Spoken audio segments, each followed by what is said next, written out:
जो अभियान यहाँ से शुरू हो रहा है, जो आगे आगे आगे झांसी वगैरह सतना वगैरह जाते हुए भोपाल ग्वालियर फिर आगे भी जा रहा है, तो उसका प्रारंभ आज परमात्मा की अध्यक्षता के अंतर्गत हम कर रहे हैं।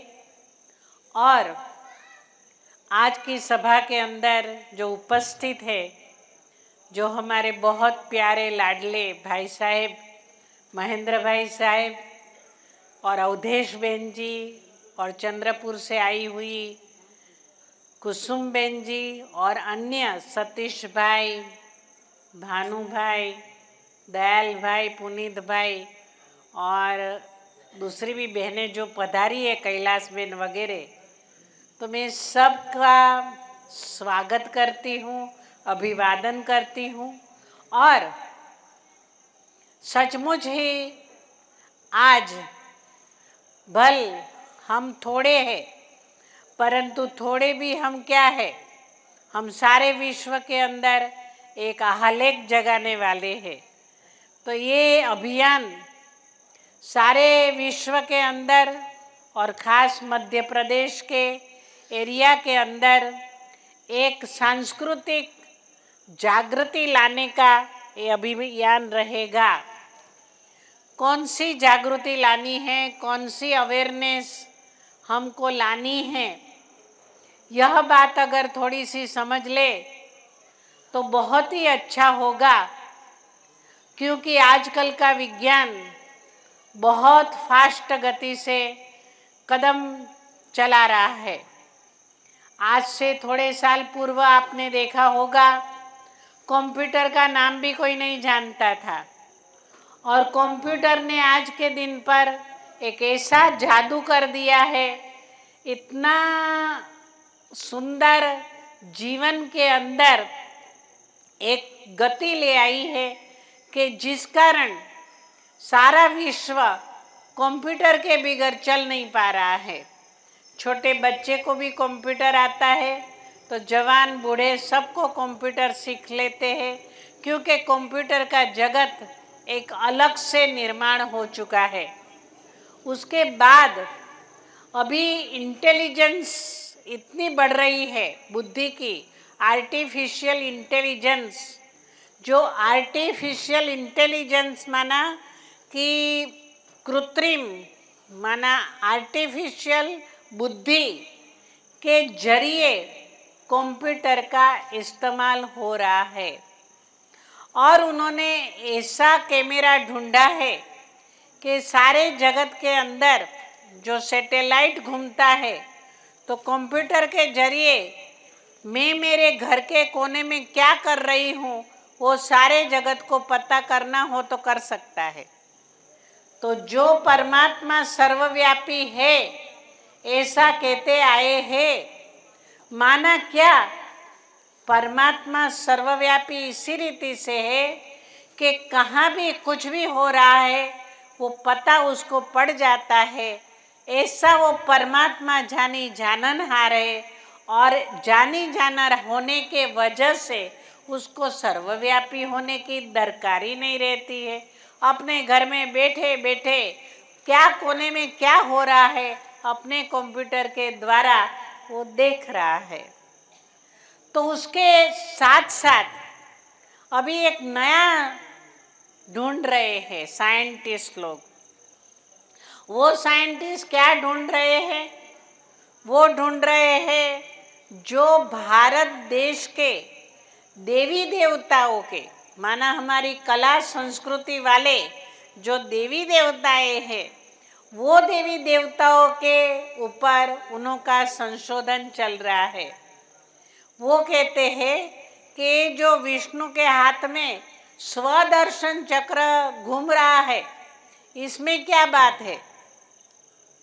जरूर कोई बात होगी, क्योंकि चारों जो हाथों में, हस्तों में जो चीज़ें रखी है, कमल का फूल, ये गदा और शंख और स्वदर्शन चक्र, तो गदा आसुरी वृत्ति का विनाश करने वाली है, जिससे कमल पुष्प समान जीवन बन जाता है और जिससे फिर इंसान शंख ध्वनि करने के लिए सारे जगत के अंदर आलेख जगाने के लिए तैयार हो जाता है। परंतु चौथा जो है स्वदर्शन चक्र, वो क्या है? उन्होंने ढूंढा है कि स्वदर्शन चक्र माना एंटी ग्रेविटेशनल पुल का इंस्ट्रूमेंट। आप देखते होंगे कि इंसान एक कदम से दूसरा कदम निकालता है तो पिछला कदम आगे जाता है, आगे कदम पीछे जाता है। माना पृथ्वी के जो गुरुत्वाकर्षण का बल है उनसे उसको मुक्ति मिलती है। तो ये चक्र आज दुनिया में जितनी भी औद्योगिक क्रांति हुई है वो चक्र के आधार पर हुई है। तो चक्र घूमता हुआ दिखाई पड़ता है, चाहे बैलगाड़ी का चक्र हो, चाहे औद्योगिक क्रांति का चक्र हो, चाहे एरोप्लेन का भी पहिया जो होता है वो चक्र हो, कोई भी चक्र लियो घूमता हुआ दिखाई पड़ता है। माना गुरुत्वाकर्षण से मुक्त वो चक्र ही सिर्फ हो सकता है। तो वो क्या चीज है? स्वदर्शन चक्र जो घूमता हुआ ऐसा स्थिर नहीं रहता हुआ, स्वदर्शन चक्र क्या चीज है? जो चक्र को समझने से और उसकी टेक्निक जानने से हम भी गुरुत्वाकर्षण के आकर्षण से मुक्त हो सकते हैं। तो वो ढूंढ रहे हैं। कंप्यूटर के बाद अभी स्वदर्शन चक्र का टर्न आ रहा है। तो हम को परम पिता परमात्मा शिव पिता ने ज्ञान समझाया है कि गुरुत्वाकर्षण के बल से फ्री हो जाना बहुत सहज बात है। कैसे सहज बात है?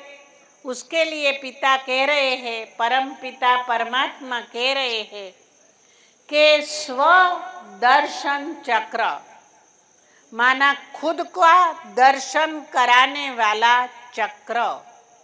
मैं कौन हूँ? मैं कौन हूँ? मैं कांता हूँ, शांता हूँ, मगन भाई हूँ, कांति भाई हूँ। मैं कौन हूँ? मैं एक शुद्ध चैतन्य शरीर रूपी यंत्र को चलाने वाली मैं एक आत्मा की शक्ति हूँ। अभी वो आत्मा की शक्ति को अगर हम उन्नतीकरण करें, क्योंकि आत्मा के अंदर इतनी ताकत है, इतनी ताकत है, अगर हम उसके पोटेंशियल को गुप्त शक्ति को जान लेवे तो हमारी आत्मा की शक्ति के द्वारा सारे जगत को हम चला सकते हैं। हम सारे जगत को बहुत सुंदर रीति से चला सकते, पालना कर सकते, बहुत कुछ कर सकते हैं। तो ये मैं आत्मा किसकी चीज की बनी हूँ? मन, बुद्धि, संस्कार। उसमें मन जो है ना, वो मन बड़ा चक्कर चलाता है। सबका मन चक्कर चलाता है। या नेगेटिव चलाएगा या पॉजिटिव चलाएगा या व्यर्थ संकल्प चलाएगा। संकल्प जरूर चलाता है। तो अगर हम ईश्वरीय ज्ञान के द्वारा राजयोग सीख करके या परमात्मा से अपना आत्मा का तार लगा करके हम अपनी आत्मा के संकल्पों को नेगेटिव से परिवर्तन करके पॉजिटिव बना ले, अपने अंदर जाने से उसका विचार चलेगा, उसका प्रश्न का जवाब मिलेगा। कौन सा है वो प्रश्न कि मैं जो आत्मा हूँ, मैं जो ये जीवन बिता रहा हूँ, क्या वो सही है? क्या मैं जो आत्मा, जो मेरा जीवन बहता ही रहता है, क्या मैंने अपने जीवन में कुछ पाया है? क्या मैंने अपने जीवन में कुछ किया है? क्या मैंने अपने जीवन का उन्नतीकरण किया है? अगर मैं ऐसे ही चलता रहूँगा तो मेरा प्रारब्ध क्या होगा, मेरा भाग्य क्या होगा? क्यों कि अगर आज की जो जीवन की घरेड़ है, ये घरेड़ कैसी है? खाया, पिया, नौकरी धंधा किया, टेलीविज़न देखा, पिक्चर देखा और सोया। अगर मुझे जीवन को श्रेष्ठ बनाना है तो मैं कैसे बनाऊं? खाना तो पड़ेगा ही, पीना तो पड़ेगा ही, हाँ, और नौकरी धंधा तो करना पड़ेगा। ब्रह्मा कुमारी आश्रम में तो आप नहीं बैठ जाएंगे। तो फिर मेरे को क्या करना है? बाकी थोड़ा समय रहेगा, थोड़ा सा जो मैं एंटरटेनमेंट करता हूँ अपने मन को, तो वो मैं जो करता हूँ इसकी असर मेरे जीवन पर पड़ती है। जो मैं अश्लील चित्रों के द्वारा, अश्लील गीतों के द्वारा, जो आजकल टेलीविज़न के अंदर झगड़े, अशांत मन को करने वाली बातें जब आती है, हास्य की बातें भी दुखदायक होती है, तो क्या ये मैं सुनता रहूँगा तो मेरे जीवन पर असर क्या पड़ेगी? जो मेरी लाइफस्टाइल है उस पर क्या नेगेटिविटी आ सकती है? क्या मेरा संकल्प नेगेटिव से पॉजिटिव हो सकता है? तो आप देखेंगे उसका जो आंसर है, जवाब है, वो नेगेटिव आएगा। तो फिर क्या करना चाहिए? एक बात, यही बात पर हम आप सबको मन के अंदर एक प्रश्न पैदा करने के लिए, आपका मन बुद्धि जागृत हो जाए, अवेयरनेस आ जाए, उसके लिए हम इतने दूर माउंट आबू से यहाँ पर आए हुए हैं। हमारे भाई, हमारी बहनें आई हुई है, छोटे छोटे बच्चे आए हुए हैं, गीत गा रहे हैं। राम राज्य आने वाला है, राम राज्य आने वाला है, आओ आओ हम आनंद मनाए, राम राज्य आने वाला है। वैसे तो बापूजी, गांधी जी भी राम राज्य आने वाला है, राम राज्य स्थापन हम करेंगे, ऐसे बहुत हमको सुनाते रहे हैं और सुनाते भी थे। परंतु राम राज्य तो आने वाला होगा, तभी आएगा। परंतु अभी तो देखा जाता है कि इतना भ्रष्टाचार बढ़ता जा रहा है, बढ़ता जा रहा है कि कभी कभी ऐसा मन हो जाता है कि राम राज्य के बदले में शायद रावण राज्य अभी सारे विश्व के अंदर आ गया है। तो क्या किया जाए? ये राम राज्य लाने के लिए, राम राज्य की डेफिनेशन क्या बापूजी ने बताई है। राम राज्य में कोई चोरी नहीं होगी, कोई किसी के प्रति धिक्कार नहीं करेंगे, ईर्ष्या भाव नहीं करेंगे, द्वेष नहीं करेंगे, कोई कुछ नहीं करेगा, सब कुछ शांतिमय, सुखमय, आनंदमय होगा। उसको कहा जाता है न दंडुक न राम राजा राम प्रजा, राम साहूकार है, बसे नगरी जिए दाता, धर्म का उपकार है। माना सर्वजन जो है वो राम सदृश्य होगा।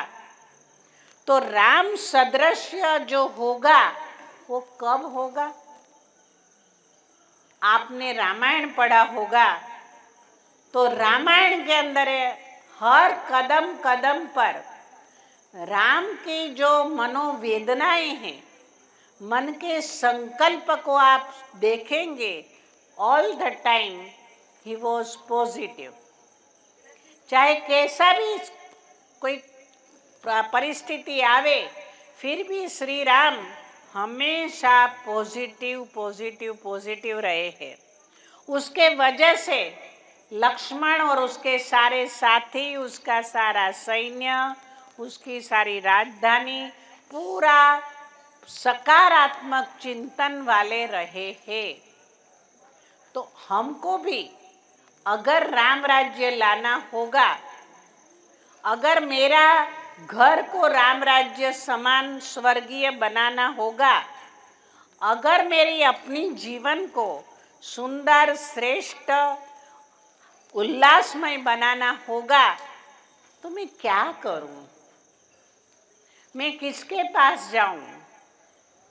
तो यहाँ पर आप सबको यही बात बताने हम माउंट आबू से चल के आए हैं कि इसमें कोई मेहनत करने की ज़रूरत नहीं है। आप लेटे लेटे रहो, चाहे खाते रहो, चाहे पीते रहो, चाहे नौकरी धंधा करो, कुछ भी करो, ये अंदर की बात है।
आने वाला